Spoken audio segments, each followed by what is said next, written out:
ہمارا تعلق کشمیر سے ہے، مگر فکر معاش کے سلسلے میں گزشتہ 20 برسوں سے راولپنڈی میں ہی قیام پذیر ہیں۔ ہم دو بھائی ہیں، والد کی کریانہ کی دکان ہے، جبکہ ہم دونوں بھائی پڑھتے ہیں۔ میرا نام ثاقب اور میرے بھائی کا نام عاقب ہے۔ ابھی میں میٹرک میں تھا کہ میری ایک لڑکی سے ایک رانگ نمبر پر دوستی ہو گئی۔ دن گزرتے رہے، بات ہوتی رہی اور ہم ایک دوسرے میں گھل مل گئے۔ بیٹا جلدی کرو، مسکان کب سے تمہارا انتظار کر رہی ہے، امی نے مصنوعی غصے سے پھنکارتے ہوئے بلایا تو میں نے عجلت میں جوتے پہنے اور تیار ہو کر نیچے آ گیا۔ یہاں ایک بات واضح کر دوں کہ مسکان میری چچا زاد بہن تھی، جسے میں کالج جاتے ہوئے اس کے اسکول چھوڑ دیا کرتا تھا۔ کیا ہے چڑیل، 5 منٹ صبر نہیں کر سکتی، میں نے مصنوعی غصے سے کہا تو سب ہنس پڑے۔ موٹر سائیکل سٹارٹ کرتے ہی وہ میرے پیچھے بیٹھ گئی اور ہم اپنی منزل کی طرف روانہ ہو گئے۔ ثاقب، مسکان نے کہا کیا ہے، میں نے سرسری سا جواب دیا، یہ تم صبح تھوڑا جلدی نہیں اٹھ سکتے؟ ہمیشہ تمہاری وجہ سے میں اسکول سے لیٹ ہو جاتی ہوں اور مجھے میڈم سے سوسو باتیں سننی پڑتی ہیں۔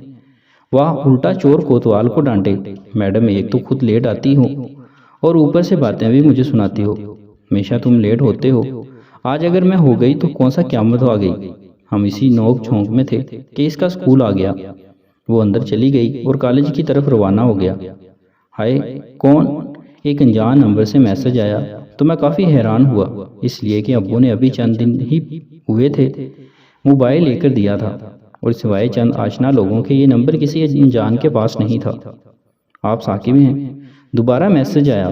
جی، اور آپ کون ہیں؟ میں نام بتاتی ہوں، مگر پہلے وعدہ کرو کہ یہ راز رہے گا۔ تمہارے اور میرے علاوہ کسی دوسرے کو اس بات کا علم نہیں ہونا چاہیے کہ ہماری بات ہوئی تھی۔ ٹھیک ہے، وعدہ کرتا ہوں، میں نے تجسس لہجے میں کہا۔ میں رخسار ہوں۔ رخسار؟ اچانک چمکا سا ہوا۔ جی رخسار، ہم جس مکان میں رہتے تھے وہ 3 منزلہ تھا، ہر پورشن میں 5 کمرے تھے۔ درمیانے پورشن میں ہم اور ہرچو اکٹھے رہتے تھے، جبکہ رخسار مسکان کی کلاس فیلو تھی اور وہ ہمارے ہی مکان کے سب سے اوپر والے پورشن میں رہتے تھے۔ آپ کے پاس میرا نمبر کہاں سے آیا؟ میں نے دوسرا سوال دہرایا۔ آپ کا نمبر مسکان کے پاس تھا رجسٹر میں، تو میں نے وہاں سے لیا۔ مسکان جانتی ہے؟ نہیں، اس نے برجستہ جواب دیا۔ اچھا چھوڑیں، خیریت تھی؟ جی، اس نے سرسری جواب دیا۔ اچھا، ایک بات کہوں، برا تو نہیں مانیں گے؟ قریب 5 منٹ کے وقفے کے بعد اس نے دوبارہ میسج کیا۔ جی بالکل، کہیں آپ مجھے بہت اچھے لگتے ہیں۔ کیا؟ جی، میں نے کئی بار چاہا کہ اس بات کا اظہار کروں آپ سے، مگر ایک ڈر تھا جو ہمیشہ راستہ روک دیتا۔ پھر جب آپ نے موبائل لیا، آپ کا نمبر ملا تو مجھ سے رہا نہیں گیا اور میں نے کہہ دیا، میں کیوں اچھا لگتا ہوں آپ کو اتنا؟ بس یہ نہیں پتا، مگر آپ بہت اچھے لگتے ہیں۔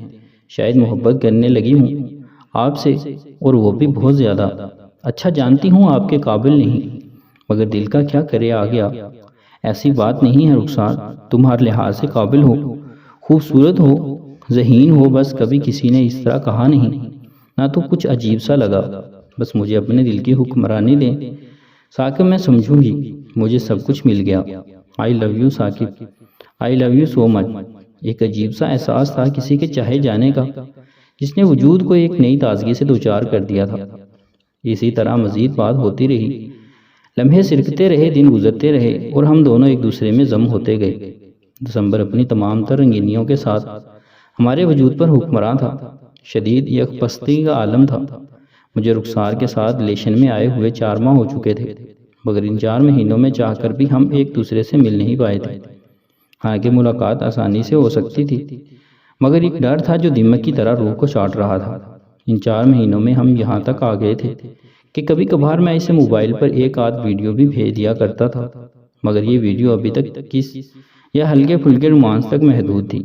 دسمبر کی سخت شدید سردی نے ہمارے اندر ایک آگ لگا دی تھی، جسے بجھانے کی سعی میں ہم دونوں ایک جام کمبر بستہ تھے۔ جان، آج ملنے کا بہت دل کر رہا ہے۔ دسمبر کی بوندا باندی نے آج پھر اندر آگ لگا دی تھی۔ مجھے بھی ملنا ہے، مگر کیسے ملے ہم؟ رخسار نے دل کی بات پھونڈوں پر لاتے ہوئے ساتھ تشویش کا بھی اظہار کیا۔ تمہارے گھر والے سارے کس ٹائم تک سو جاتے ہیں؟ میں نے پھر سے پوچھا۔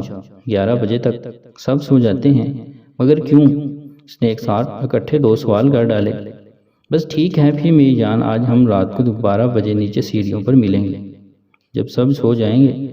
نہیں نہیں، وہاں کوئی آ جائے گا، کسی نے دیکھ لیا تو قیامت آ جائے گی، میری جان، نیچے تمہارے گھر والے سارے سو جائیں گے تو اوپر سے کون نیچے آئے گا؟ نیچے سے کوئی اوپر آ نہیں سکتا، اور جب میں آؤں گا تو اپنے پورشن کے دروازے کو باہر سے لاک کر دوں گا، ہمارا مسئلہ بھی ختم۔ نہیں نا ثاقب، ایسے نہیں، مجھے بہت ڈر لگتا ہے، میری جان، پیار بھی کرتی ہو اور ڈرتی بھی ہو۔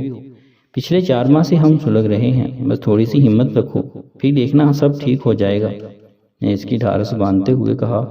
حالانکہ اندر سے میں خود اتنا ڈر رہا تھا کہ نہ پوچھیں، مگر مجھے آج ہر حال میں ملنا تھا اس سے، اور پھر آخر کار اس نے ہمت کر کے وہ مان گئی۔ اب وقت کا یہ عالم تھا کہ گزرے نہ گزر رہا تھا، ادھر میں ایک عجیب سی آگ میں سلگ رہا تھا، ادھر گھڑی کی ٹک ٹک میرا لہو مزید گرما رہی تھی۔ 4 نہ 4 وقت گزرا اور 12 بج گئے۔ جان کہاں ہو؟ میں نے ایک طویل سانس کھینچی اور موبائل اٹھا کر میسج کیا۔ اپنے کمرے میں۔ جان 12 بج گئے ہیں؟ جی میں سیڑھیوں پر کھڑا ہوں، تمہارا انتظار کر رہا ہوں۔ ثاقب مجھے بہت ڈر لگ رہا ہے۔ رخسار دیکھو میں بھی تو آ گیا ہوں۔ سب سے نظریں چرا کے میری جان کچھ نہیں ہوتا، پہلی بار، اس لیے تمہارے دل میں زیادہ ڈر ہے، جب تم آ جاؤ گی دیکھنا سب ٹھیک ہو جائے گا۔ اچھا تھوڑا انتظار کریں، میں آتی ہوں، کرتی ہوں کچھ۔ اسی اسنا انتظار میں مزید آدھا گھنٹہ اور بیت گیا۔ میں نے کئی میسج کیے مگر اس نے جواب نہیں دیا۔ آخر کار میں اکتا گیا، اور جیسے ہی واپسی کے لیے قدم اٹھائے مجھے کسی کے آنے کی آہٹ نے چونکا دیا۔ میرے قدم وہیں رک گئے۔ سیڑھیوں سے دھیرے دھیرے ایک حالہ نیچے اتر رہا تھا، جیسے ہی وہ میرے قریب پہنچا یہ سانس سینے میں ہی اٹک کر رہ گئی۔ وہ کوئی اور نہیں رخسار تھی۔ ٹائٹ ٹراؤزر اور تنگ شرٹ نے اس کے جسم کے ابھار کو قیامت خیز بنا دیا تھا۔ مجھے لگ رہا تھا پرستان سے کوئی حسن کی پری میرے سامنے آ گئی ہے۔ میں مسلسل اس کے حسن کے جلووں میں کھویا ہوا تھا، میں پلک تک چپکانا بھول چکا تھا۔ وہ یوں ہی دھیرے دھیرے سیڑھیوں سے اترتی ہوئی میرے قریب آ گئی۔ وہ میرے اتنے قریب آ چکی تھی کہ اس کے جسم سے اڑتی خوشبو میرے نتھنوں سے ٹکرا رہی تھی۔ اسے ایک طویل سانس لے کر میں نے اپنے اندر سمو دیا۔ سانس سہمی ہوئی تھی اور اس کی حالت بتا رہی تھی کہ وہ پھول ڈری ہوئی ہے، اس کا بازو کانپ رہا تھا۔ اس کے قریب ہو کر میں نے اسے کہا کہ دیکھو رخسار، تمہیں ڈرنے کی ضرورت نہیں، یہاں اس وقت کوئی نہیں آ سکتا، اس لیے آپ کو ریلیکس کرو۔ رخسار خود کو سنبھالتے ہوئے بولی، جی جی ٹھیک ہے۔ میں نے ہم کیا اور گڈ گرل کہہ کر چاروں اطراف کی سونگ گھن لینے لگا کہ کہیں کسی طرف سے کوئی خطرہ تو نہیں، مگر ہر طرف امن امان کا ہی سگنل ملا۔ میں نے تسلی کر کے جب رخسار کی طرف دیکھا تو وہ دیوار کے ساتھ کھڑی میری طرف بڑے غور سے دیکھ رہی تھی۔ مجھے اپنی طرف دیکھتے ہوئے رخسار نے نظریں جھکا لی۔ میں نے کہا کیا دیکھ رہی ہو؟ رخسار بولی کچھ نہیں۔ رخسار ٹراؤزر شرٹ لمبے سیاہ بالوں میں گوری رنگت کے ساتھ واقعی چاند لگ رہی تھی۔ میں اس کے ساتھ جھٹ کر کھڑا ہو گیا۔ اتنی آشنائی کے باوجود مجھے اس کے جسم کو چھونے میں جھجک محسوس ہو رہی تھی۔ میں کچھ دیر اس کا ہاتھ پکڑ کر کھڑا رہا اور ہاتھ کو اپنے ہاتھ میں لے کر سہلاتا رہا۔ مجھ سے مزید صبر نہ ہوا تو میں نے رخسار کو باہوں میں بھر کر پیچھے کی طرف دیوار کے ساتھ لگا کر اس کے اوپر آ گیا۔ میں نے رخسار کا بازو پکڑا اور اسے کھینچ کر اپنے ساتھ لگا دیا۔ رخسار میرے ساتھ لگ گئی۔ اس کے چہرے پر گھبراہٹ دیکھ کر میں اس کے بالوں کو سہلاتے ہوئے بولا، کیا ہوا، اتنا گھبرا کیوں گئی ہو؟ ہماں صرف نفی میں سر ہلانے پر ہی اکتفا کیا۔ میں نے پھر پوچھا، کیا ہوا، بولو تو صحیح۔ رخسار بولی، یہاں بہت ڈر لگ رہا ہے، مجھ سے نہیں رہا جا رہا۔ میں نے اس کا ہاتھ پکڑا اور سیڑھیوں سے نیچے لے جاتے ہوئے اپنے پورشن کے دروازے کی طرف آ گیا۔ یہاں کرنے لگے ہوئے وہ انتہائی حیرت سے بولی، خاموشی بتاتا ہوں، میں سرسری جواب دیا۔ دروازہ آرام سے کھولا، یہاں وہاں دیکھ کر دھیرے دھیرے اسے اپنے کمرے میں لے آیا۔ اسے بیٹھنے کا کہہ کر واپس دروازے کی طرف آ کر اسے آرام سے بند کر کے کمرے میں اس کے قریب بیڈ پر آ کر بیٹھ گیا۔ لو اب سب ٹھیک ہے، اب تو کوئی گھبراہٹ نہیں نا؟ وہ بس آنکھیں پھاڑے مجھے دیکھی جا رہی تھی۔ تو رخسار نے شکر ادا کیا اور لمبا سانس بھر کر میری طرف پڑی، شلی نگاہوں سے دیکھنے لگ گئی۔ میں نے اس کے دونوں ہاتھوں کو پکڑا اور ہاتھوں کو اوپر کی جانب کیا، اپنے سر کو نیچے جھکا کر اس کے ریشم سے ملائم اور روئی سے نرم ہاتھوں کو چوم کر ہاتھوں کو ہلکے سے اپنی طرف کھینچ کر رخسار کو اٹھ کر بیٹھنے کا کہا۔ رخسار کسی جادوگر کے سحر میں جکڑی میرے اشاروں پر چلتی ہوئی بے جان مورت کی طرح اٹھ کر بیٹھ گئی۔ میں نے اس کے ہاتھوں کو اس کے سر کے اوپر لے جا کر بازوؤں کو اوپری جانب کر کے اس کے ہاتھوں کو چھوڑ دیا۔ رخسار کسی مجسمے کی طرح وہیں اپنے بازوؤں کو کھڑا کر کے میری طرف عجیب سی نظروں سے دیکھی جا رہی تھی۔ رخسار بت بنی میرے چہرے کو دیکھی جا رہی تھی اور میں بت بنا رخسار کے چٹے سفید گلابی رنگت کے چمکتے جسم کو دیکھ رہا تھا۔ کچھ دیر اسی حالت میں وہ جان دو جسم ایک دوسرے کے سامنے بیٹھے رہے۔ اچانک پتہ نہیں کیا ہوا، رخسار رونے لگی، اس کی ہچکی بند گئی۔ میں بھی پریشان ہو گیا کہ کیا ہو گیا ہے۔ میرے بار بار پوچھنے پر اس نے بتایا کہ میرے پیٹ میں شدید درد ہو گیا ہے۔ یہ درد شاید اس کے پیریڈ کی وجہ سے ہو رہا تھا۔ 5 منٹ بعد رخسار کو کچھ سکون ملا، آنسو بھی تھم گئے۔ کافی ٹائم ہو گیا تھا ہمیں ادھر بیٹھے ہوئے۔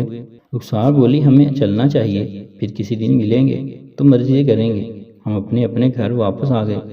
اگلے دن پتہ چلا اس کے گھر والوں کو رخسار پر شک ہو گیا تھا اور اس کا نمبر بھی بند ہو گیا۔ اس کے بعد میرا اس سے رابطہ نہیں ہو۔ میں سوچتا ہوں اچھا ہی ہوا، ورنہ اس کا اختتام برا ہی ہونا تھا۔